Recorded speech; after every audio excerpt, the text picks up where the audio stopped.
ভেজাল মশলার রমরমা বাণিজ্য চলছে চট্টগ্রামে।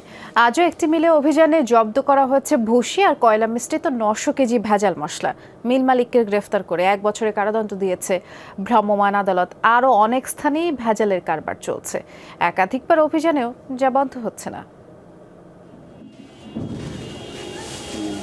বিভিন্ন ধরনের রং, ভুসি ও কয়লা মিশিয়ে তৈরি করা হয়েছে ভেজাল এসব মশলা। চট্টগ্রামে বক্সিরহাটে খাজা ফ্লোর নামে এই মিলে অভিযান চালিয়ে 18 বস্তা ভর্তি 900 কেজি ভেজাল মশলা জব্দ করে জেলা প্রশাসনের ভ্রাম্যমাণ আদালত। মিল মালিককে গ্রেপ্তার করে 1 বছরের কারাদণ্ড ও 1 লাখ টাকা জরিমানা করা হয়। এর আগেও একবার এখানে অভিযান চালিয়ে ভেজাল মশলা জব্দ করা হয়েছিল।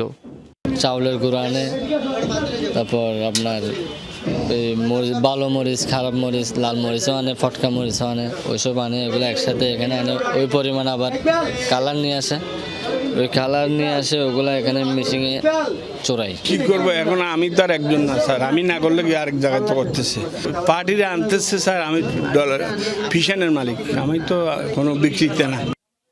চাকতাই, খাতুনগঞ্জ, আসাদগঞ্জ, বাকুলিয়ায় আরো অনেক মিলে তৈরি হয় এসব ভেজাল মশলা। বাজারজাতকরণের সাথে জড়িতদেরও খুঁজে বের করার দাবি ভোক্তাদের।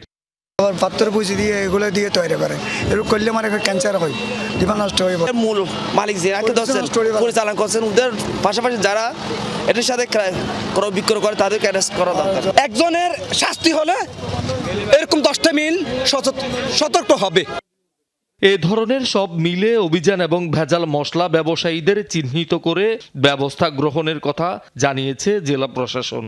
যে অভিযান পরিচালনা করা হয়েছে এবং তাকে শাস্তি দেওয়া হয়েছে।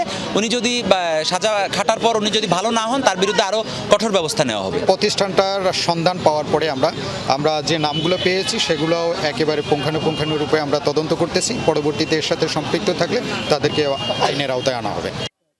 চট্টগ্রামে রিয়াজউদ্দিন বাজার, খাতুনগঞ্জ সহ বিভিন্ন স্থানে একাধিকবার ভেজাল মশলার কারখানায় অভিযানের পরও বন্ধ হচ্ছে না রমরমায় বাণিজ্য।